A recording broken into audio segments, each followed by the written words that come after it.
Good morning everyone. Today we are discussing about the Unit 4 Lecture 2 Power Plant Engineering. In that we will discuss about the nuclear fuel breeding and fertile material. Okay.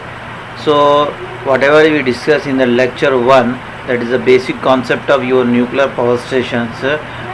In that you will you are all you was all means sorry for that, we are already discussed about that some basic concepts of regarding like a nuclear power plant, reactors, and parts of the nuclear power plants. Okay, now we are discussing about the nuclear fuel breeding and fertile material.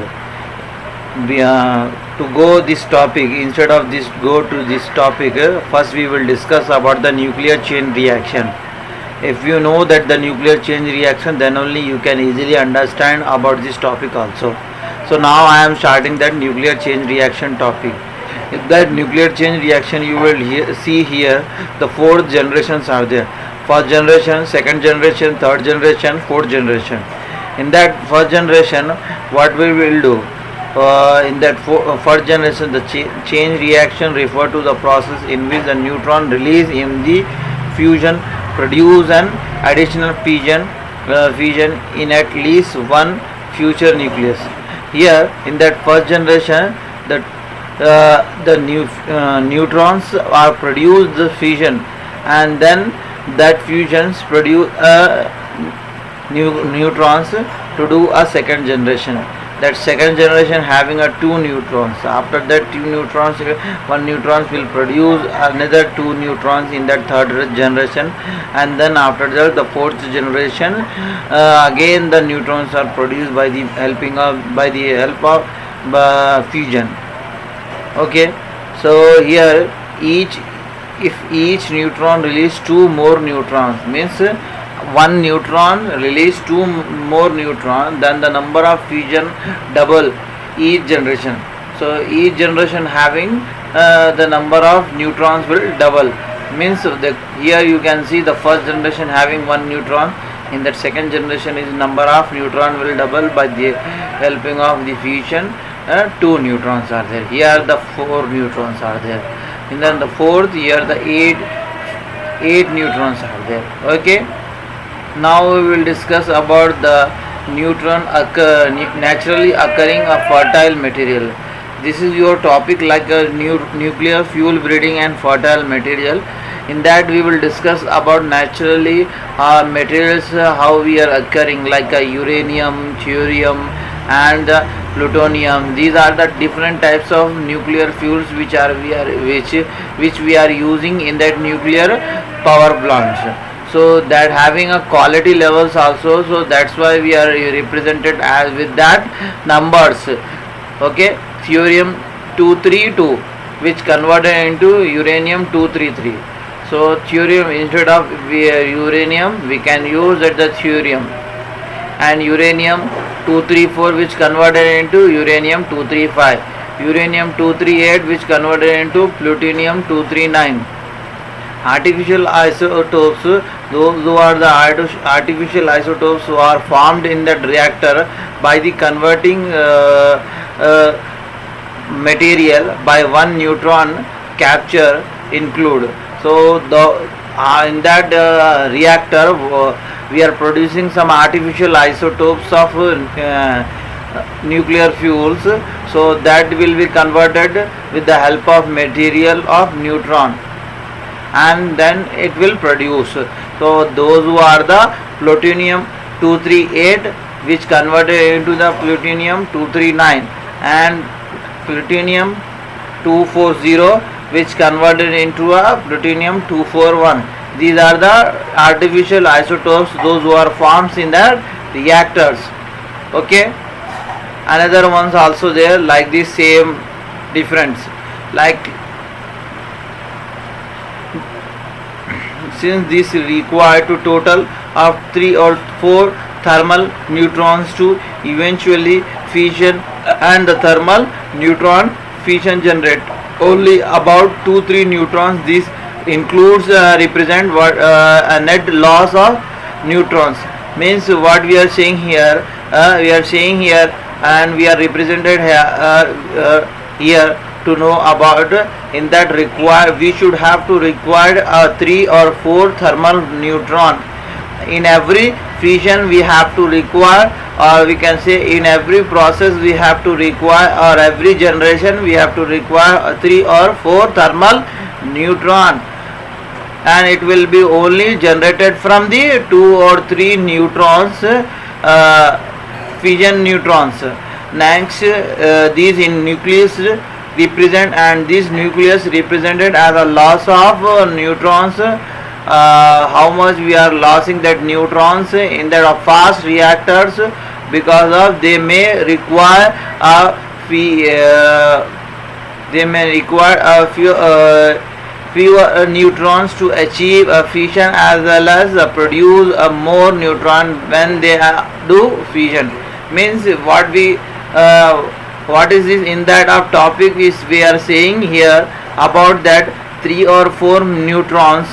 Here we are saying a 3 or total 3 or 4 neutrons eventually fission or thermal neutrons are generated with the help of 2 or 3 neutrons.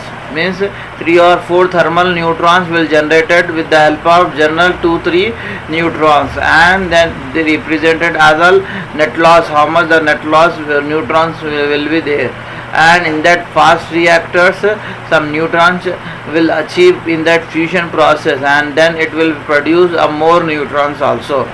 Like this every nuclear fission will be occurs, nuclear fuel will be occurs some neutrons with the help of generations, like first generation, second generation, third or fourth. Okay, and these are the symbols are represented as a nuclear fuel energy, uranium, and these are the balls are represented as a neutron. Okay, now we are discussing about the classification of reactors. So make sure to listen properly while I am taking your class. Okay, classification of reactors. Different types of classifications of reactors will be there. First of all, we have to know the neutron energy. Based on the neutron energy, the reactors classifications will be there, because of if sometime we have to produce the huge energy from the nuclear sites, so we have to take the reactor as per the our requirement process, as per the our requirement product or energy. We cannot take the different types of reactor that the body is not suitable for that nuclear reactor. So we have to know how neutron energy first. Depending upon the energy, whatever the energy is inside of the neutron, at the time they are captured by the fuel to induce fission, and the reactors can be named as follows. What we are saying here, what is the neutron energy is depending upon the energy. Neutron energy is depending upon the neutron inside, depending upon the energy of neutron at the time of are captured. Means at the time of fuel is entering into the reactor, at the time we are we are seeing that the neutron energy induced with fission, how it will be mixed with nuclear energy in that fuel, and the reactor name as some different names are as follows. First one is fast reactors, second one is thermal reactor. If the fuel and nuclear energy is mixed in the reactor, at the time of movement we will know neutron energy is low or high. So at the time we can see and we can conclude the neutron energy is low or high. So first one is fast reactor, second one is slow reactor, or slow reactor we can say other name as a thermal reactor. Okay. The next these slow moving neutrons are in that slow reactors. Some slow moving neutrons are captured by the fuel material to bring and about the fusion fundamental research. And those who are the slow moving neutrons are there, we are capturing that one, and we have to see further fundamentals research like a neutral uranium fuel reactor, and the enriched uranium fuel reactor on the basis of coolant use. Why neutrons are moving slowly in that reactor after the mixing of fuel, we have to study here, and we have to do a fundamental process to know about this, why it will happen here. Okay, like this we have to see, and we have to study it about, we have to research also. So water, heavy water, cooled reactor, if we are using heavy water, if we are using low water, heavy cooled reactor, gas cooled reactor, on the basis of moderator, we have to see that the gas cooled reactor is good or not, correct doing a process or not. Water moderator, heavy water moderator, graphite moderator, beryllium moderator, these are the different types of moderators. Levels will be there. We have to see each and every moderator to know why the neutrons are moving slowly in that reactor. The next one is homogeneous reactors. Homogeneous reactor.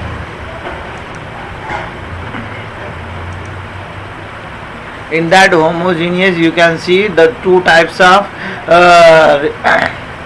level of the reactors are there. For the reactor core, there are two types of reactor cores are there, like a homogeneous reactor, heterogeneous reactor. In that homogeneous reactor, there are two: thermal neutron reactors or fast neutrons reactors. Thermal neutron reactor and fast neutron reactors. These are the two different homogeneous reactors are there. Then another second one is heterogeneous reactor. Inside of heterogeneous reactor, we can see here the moderators level. Just now we discussed about that moderator levels. Here we are represented in that flow chart. In that thermal neutron reactor, light water moderator, heavy water moderator, graphite moderator. These are the three different moderator will comes under in thermal neutron reactor. Okay, then fast neutron reactor is only converted into a liquid metal cooled. Okay, here light water moderator, boiling water moderator, or pressure water reactor. So boiling water reactor, pressure water reactors, it comes under in light water moderator. Based on this flow chart, remember, based on this flow chart, your topic will be, your syllabus of the unit 4 will be there. So each and every reactor, inshallah, we will discuss each and every reactor in this class, or also inshallah we will discuss in the next sections also. So based on this flow chart, your unit 4 syllabus content will be there. Okay, gas cooled graphite moderator. Inside of graphite moderator, the gas cooled, water cooled will be there. So heavier water moderator is general only we will discuss a separate one. So light water moderator, inside of light water moderator we have to discuss the two different one, boiling or pressurized. In that graphite, gas or water we have to discuss. The first one is we will discuss in that light water moderator, pressurized water reactor. After that we will discuss the boiling water reactor. Here we are discussing about the pressurized water reactor. It's the short form of PWR. It is a commercial design and it is having some process inside of core vessel create heat. Here we are creating the heat inside of core vessel, and then here we are giving the primary coolant loop carriers to the heat to the steam generator. because of whatever the heat is generated in that core, we are giving the loop, coolant loop, to generate the heat, and it will be utilized in that steam generator. Inside of the steam generator, heat will form from the primary coolant, and then the loop will be goes on in that secondary loop and producing the steam. Okay, the next one is steam line directed the steam to maintain turbine. Steam line is directed to steam, and then it will maintain turbine, causing it to turn the turbine generator. What is this? Means steam lines are properly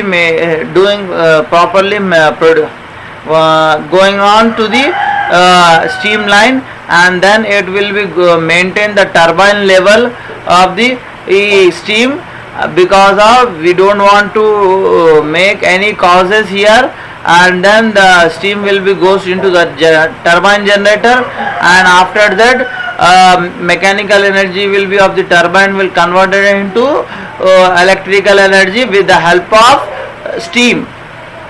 So now you can see here the diagram or flow chart, or here you can see the cycle of the pressure water reactor.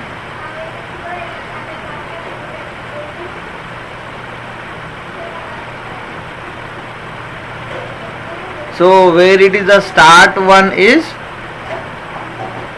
this is your primary circuit, this is your secondary circuit. First we say that the primary circuit, in that primary circuit heat in that the pressurized chamber, the water will be there, and then the water is heated here. Okay, first we have to supply the coolant pump here. Here the coolant tank is there. We are not represented here the coolant tank. Then coolant tank, the coolant is here. By the helping of pump, we are passing that the coolant from reactor in that reactor core. After that reactor core, the coolant will enter into the heater. Coolant will enter here, and then here we are passing from the outside the heater steam, and steam with the steam will be mixed with coolant, and then the coolant will goes to the heat exchanger. So here the coolant will give the whatever the heat energy is there in the outside of the coolant or inside of the coolant, that it will be goes to the another side, and then that steam will be goes to the turbine, and turbine the super saturated steam will be produced, and it will goes to the three phase. So we can say that the three phase power transmission, and whatever here and what to the generator, and whatever the remaining steam will be there, it will goes to the condenser, and then it will be cooled as like water, and it will be again that comes to the feed water pump, and then with the help of water pump we again passing the water in the heat exchanger. Okay, here generally the cool coolant enter into the reactor. Then after that the coolant will be goes to the here just steam steam will be there, and then steam here the coolant water pipes will be enter into this chamber, and then it will be comes back. Here we are not showing you, but behind this picture that will be there. Coolant pipeline will enter into this chamber, and it will come back, and then it will make the heat energy, and then heat energy will be going on that heat exchanger. In that heat exchanger the heat energy will be changes from one place to another place, and then here the water will become a heat steam, and then steam will be goes to the turbine, then generator. Okay, here we will discuss about the advantage and disadvantage of the PWR. Pressurized water reactors are very stable during their tendency to produce less power. As the temperature increase, this makes the reactor easier to operate from a stability standpoint. What we are saying here, the reactor is very stable to their tendency to while the power less power is required, temperature will be increased, and it is usually ordinary water. We can use the ordinary water in that coolant, moderator and reflector. Since the water is available near the plant, whatever the near the plant the water is available, we can use that the water to save that the cost. Reactor is compact at high power density. Here the reactor is a small and compact one, and it will make a high power density also.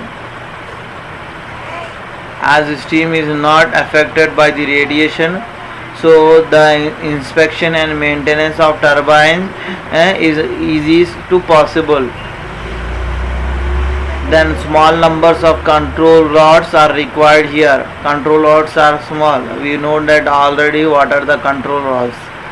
PWR turbine side loops is separate from the primary loop. Here just now we see in that pressure water reactor, primary loop and secondary loop is different, separate. In that secondary loop the turbine cycle will be there, and it is not contaminated by the radioactive material.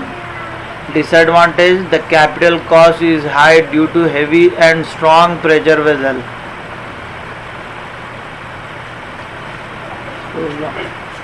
Thermodynamic efficiency is less due to low pressures in that secondary circuit, 20%. It is required increase uranium fuel cost of is uranium is high. Here the uranium fuel is required. Also that's why the cost of the uranium fuel is more. It is necessary to shut down the reactor for fuel charging. So while you are not performing any task in that reactor, we have to shut down the reactor, because of we have to remove the we have to neglect the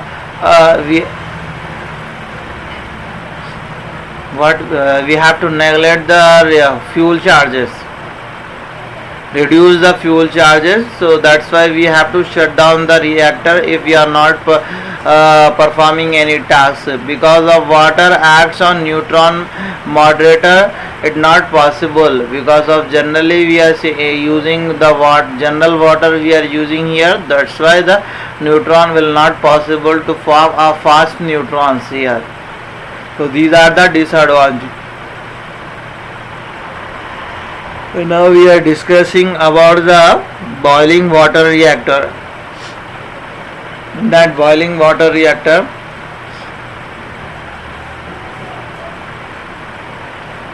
we are discussing here what is boiling water reactor. This is also a commercial boiling water reactor process and having some following process steps are there. Here the inside of the core reactor vessel also create heat. Like that the same pressurized water reactor, inside of the core reactor we are producing the heat only, but the rest of the concepts are different. So that's why we are seeing here a steam water mixed. Here the steam water mixed with pure water, and then it will form a coolant, reactor coolant, and it will goes to the core and then absorbing the heat. Here like that the process will be going on. Whatever the steam water mixed with pure water, and it form a reactor coolant, and it will be goes on in the upward direction and absorbing the heat. The next the steam water mix leaves the top of the core then enter into the two stages, like one is moisture separation, where the water droplets are removed before the steam is allowed enter to the steam line. Before the steam is entering into the steam line, moisture separation will be removed, and then we are entering the steam into the steam line.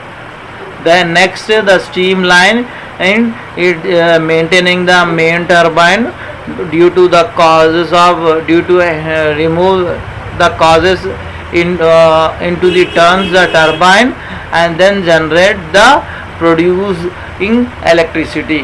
Now you can see here, there is no here the primary loop and secondary loop. General the water will be comes here, and it will goes to the by the help of feed water pump in that reactor. Then reactor core, here we are generating the heat, and then the steam water will convert into the steam, and it will goes to the turbine. By the helping of boiling, here we are producing the steam. Then steam turbine, the after the in that generator the electricity will be produced. Whatever the remaining steam will be there, that it will goes to the condenser, and it will be again cooled, and that cool water will be goes to the again reactor like feed pump.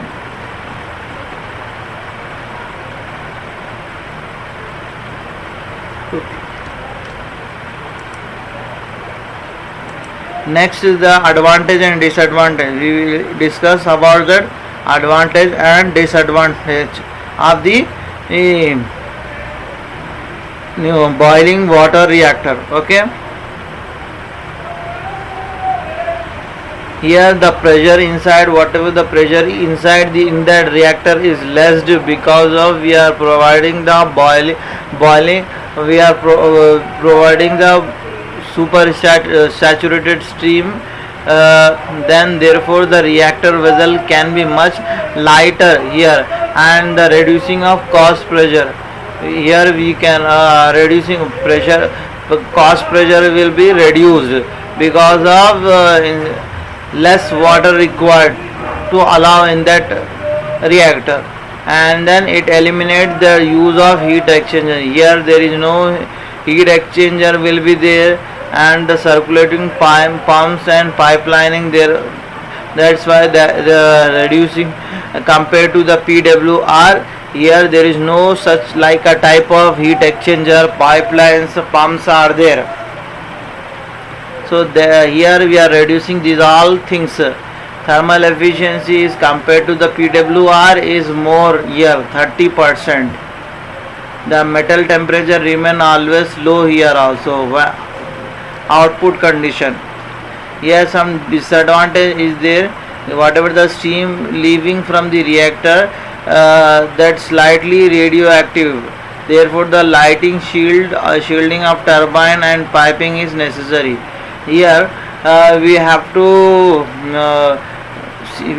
take the shielding of turbine and piping necessary, because of the steam will be goes out the reactor. So as per compared to the PWR, this is one drawback here. It cannot meet the sudden change in load the plant. Here we can not change the sudden load to generate the electricity.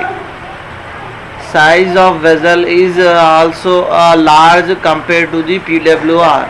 It requires enriched uranium as fuel. Here also required a uranium fuel.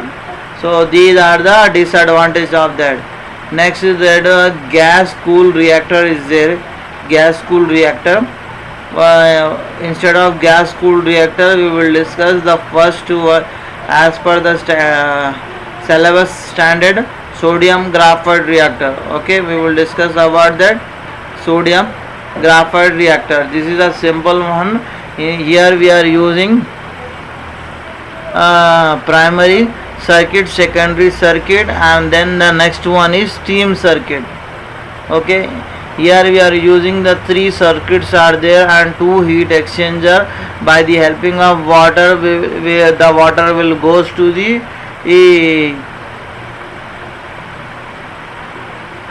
the water will goes to the here that chamber, and then produced then water will goes to the chamber and produce the steam, some excess of steam, and it will primary circuit will goes to the heat exchanger, and then here the heat energy will be transferred from secondary circuit, then the heat energy will be transferred from the steam circuit, then after that the turbine, and then generate the electricity. Here whatever the remaining steam will be there, that it will goes to the condenser and cooled, and then again it will goes to the pump. So like this the three circuits will be going on. Okay, here sodium melt 208 degree and boiling 885 degree. We are using here the liquid sodium as a primary coolant, or that sodium potassium as a secondary coolant we are using here, and this is a steam circuit. Okay, in here what are the water liquid we are using here, here we are using liquid sodium service in that primary circuit, and here we are using sodium potassium coolant, and then here we are after that what here we are using general water, and it will be converted into the steam. Okay, so this is your sodium graphite reactor. So here the three things are there. What are the main reasons why we are using in this sodium graphite reactor? To make to produce a high electricity at the high temperature 540 degree. That's why we are using here this type of circuit. Okay, so the next topic, fast breed reactor. FBR is there, fast breeder reactor. Then we will discuss in the next class. Thank you for watching my video. Make sure to give me the attendance after the watch the video. Okay.